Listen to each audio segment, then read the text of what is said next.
Kadang susah untuk tahu apakah seseorang suka sama kita karena tiap orang punya cara berbeda dalam mengungkapkan perasaan. Kamu siap buat nyari tahu siapa yang lagi naksir sama kamu? Ciri-ciri perilaku ini bakal bantu kamu. Bikin kamu ketawa. Kalau ada orang yang berusaha bikin kamu ketawa lebih sering, mungkin aja orang ini suka sama kamu. Karena menghibur adalah salah satu bentuk PDKT. Tapi pertanyaannya, kamu ketawa nggak nih sama lelucon dia? Perilaku mirroring. Misalnya nih, kamu lagi duduk di restoran sama teman barumu. Tiba-tiba, kamu sadar dia niru beberapa gestur dan postur kamu. Selamat, menurut penelitian psikologis, efek mirroring terjadi kalau ada orang yang secara nggak sadar mencoba lebih dekat dengan orang lain.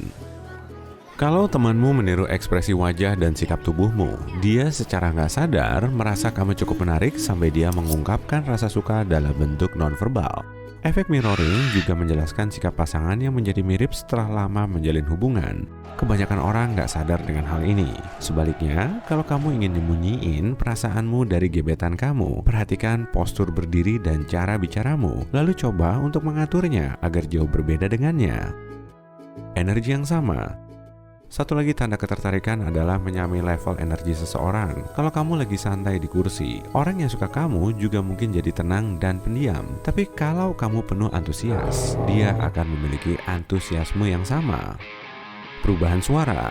Nah, sekarang kita bahas suara. Kamu mungkin sadar suara temanmu berubah kalau lagi di depan gebetannya. Tapi jangan buru-buru ngeledek ya. Kemungkinan besar kamu juga kayak gitu. Penelitian mengungkap bahwa orang-orang cenderung mengubah nada dan kekuatan suara mereka saat ngobrol sama gebetan mereka. Bahkan, pihak ketiga yang ikut ngobrol juga bisa merasakan perubahan ini. Kamu bisa belajar membedakan perubahan itu loh. Pertama, dengerin baik-baik orang itu ngobrol sama teman atau keluarganya. Lalu bandingkan sama nada suara dia waktu lagi ngobrol sama kamu. Kalau suka sama kamu, dia mungkin dengerin kamu dan bicara dengan penuh perhatian. Kalau gebetanmu mau ngasih kesan yang manis, dia bakal melembutkan dan menurunkan nada suaranya. Kalau dia mau nunjukin maskulinitasnya, dia mungkin bikin suaranya lebih berat. Tapi ini tergantung suara masing-masing ya. Gerakan alis. Micro expression bisa ngasih tahu banyak hal tentang emosi tulus dan reaksi bawah sadar seseorang, meskipun tindakan dan kata-katanya menunjukkan hal yang sebaliknya.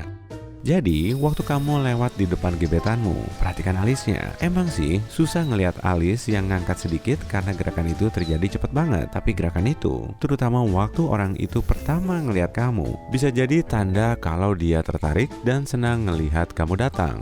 Tapi kalau alisnya terus ngangkat, ini mungkin ekspresi terkejut atau kaget, atau temanmu cuma ngeledek kamu. Sebaliknya, kalau matanya menyipit dan alisnya turun, ini bisa menandakan dia nggak begitu senang ngelihat kamu. Waktu kamu ngelewatin kumpulan orang asing dan melihat seseorang di sana ngangkat alisnya sekilas waktu ngeliat kamu, ini mungkin ekspresi senang. Kontak mata. Sekarang perhatikan matanya. Tatapan kita secara nggak sadar tertuju pada orang yang kita suka. Orang yang tertarik sama kamu bakal curi-curi pandang sama kamu dan bikin alasan buat bisa ngeliat kamu selama mungkin. Menatap orang yang kamu suka emang nggak gampang. Kamu mungkin merasa malu dan gugup. Ingat itu waktu lagi merhatiin perilaku temanmu. Kalau kontak mata sama kamu bikin napasnya berat, tangannya keringetan, jantungnya berdebar, wajahnya memerah, atau senyumannya lebar, bisa jadi dia suka sama kamu. Atau mungkin dia mau kena serangan jantung. Mungkin aja kan? Kalau mereka pingsan, berarti ada masalah. Arah posisi tubuh. Kalau seseorang suka sama kamu, tubuhnya akan menunjukkan dia ingin lebih dekat denganmu. Jadi, perhatikan kemana orang itu menghadapkan tubuhnya. Misalnya, ada orang yang nunjukin tanda-tanda ketertarikan kayak yang tadi disebutkan waktu lagi banyak orang. Tapi kamu nggak tahu siapa yang dia suka. Coba lihat arah posisi tubuhnya aja. Orang itu secara nggak sadar bakal menghadap orang yang paling dia suka. Nah, perhatikan juga kakinya. Kakinya mungkin menghadap orang yang dia cintai.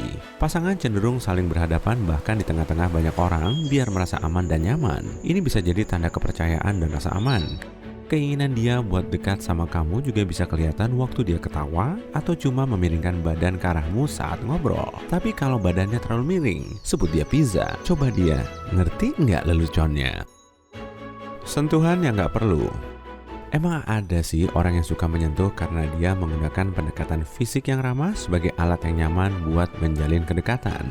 Dia mungkin nggak sengaja menyentuh tangan atau punggungmu, memberimu pelukan, atau menepuk bahumu. Biasanya, tindakan ini kelihatan cukup tulus. Tapi kalau sama orang yang disuka, gerakan itu bisa jadi canggung. Soalnya dia terlalu malu dan gugup buat ngelakuin hal sama dengan orang yang disuka. Memegang benda sehari-hari. Waktu ada yang tertarik sama kamu, dia cenderung menunjukkan perasaan lembut itu pada semua benda. Perhatikan cara dia menyentuh benda sehari-hari kayak cangkir kopi, ponsel, dompet, dan lainnya. Soalnya, mungkin dia mau memperlakukan kamu kayak gitu. Keinginan bawah sadar buat deketin kamu bisa bikin dia mindahin benda yang menghalangi kalian berdua. Misalnya, bantal sofa atau vas bunga. Bahasa tubuh terbuka. Saat seseorang berdiri tegak dengan lengan yang nggak dilipat dan menguasai ruangan tanpa takut, dia akan terlihat lebih menarik. Makanya, orang yang suka sama kamu mungkin secara nggak sadar ngelakuin itu waktu ada kamu. Penelitian tentang kencan kilat mengungkap orang dengan sikap nonverbal terbuka cenderung ngasih kesan lebih baik dibandingkan orang yang bersikap defensif. Jadi, kalau temanmu bersikap terbuka, itu tandanya dia merasa nyaman dan aman sama kamu. Sementara itu, postur badan tertutup adalah tanda kalau dia mau melindungi batasan personalnya secara fisik maupun emosional. Distraksi. Waktu kamu bikin orang deg-degan, dia mungkin bakal gagal fokus saat kerja atau belajar sama kamu. Itu karena hubungan emosional kalian membuat perhatiannya hanya tertuju padamu. Katakanlah kedatanganmu bikin dia lupa sama orang lain atau topik obrolan sebelumnya. Kalau begitu, hal ini bisa jadi tanda ketertarikan romantis atau platonik. Meskipun orang itu nggak jatuh cinta sama kamu, sikap itu jelas nunjukin kalau kamu penting buat dia. Bersolek. Seperti hewan, manusia cenderung bersolek di depan calon pasangan buat mastiin mereka menunjukkan kualitas terbaik mereka. Di depan gebetan baru mereka, orang-orang cenderung fokus sama penampilan fisiknya. Mereka berdiri lebih tegak, merapikan rambut, memainkan aksesoris atau tepian baju, merapikan baju, dan melihat pantulan mereka di cermin atau permukaan yang bisa dipakai ngaca. Kamu bisa melihat mereka berusaha nunjukin pose paling menarik dan menghindari menyipitkan mata saat silau. Kalau kalian makan bersama, dia mungkin menggerakkan lidah ke gigi buat mastiin nggak ada yang nyangkut atau lipstiknya nggak nempel di gigi. Kalau kamu punya kesempatan buat sering merhatiin gebetanmu, coba lihat sepatunya. Kalau sepatunya jadi lebih bersih setelah ketemu kamu, tanda-tandanya dia mau nunjukin keinginan buat nampilin yang terbaik. Ini juga berlaku buat keseluruhan gaya dan penampilannya. Postur panggilan video. Kamu juga bisa ngamatin dari sikap dia waktu melakukan panggilan video. Kalau temanmu mendekatkan badan ke kamera kayak mau masuk ke layarnya, berarti dia emang mau dekat sama kamu. Sebaliknya, kalau orang itu nggak berusaha keras buat kelihatan menarik di video, berarti dia cuek. Misalnya, gebetan kamu nerima panggilan video darimu, rambutnya kelihatan acak-acakan, terus dia ngeliat ke bawah kamera dan bikin wajah dia kelihatan serem dan berantakan. Orang ini nggak berusaha kelihatan menarik di matamu, atau mungkin dia udah percaya banget sama kamu sampai nggak ngerasa malu buat kelihatan berantakan di matamu. Ngomong-ngomong, psikolog udah membuktikan kalau terlalu lama suka sama seseorang bikin kamu cemas. Jadi, kalau kamu nggak mau bikin diri sendiri sama gebetan kamu stres, coba obrolin aja perasaan kalian. Oke, kamu siap buat menjawab kuisnya? Hehe, bercanda kok. Tetap di sisi terang ya.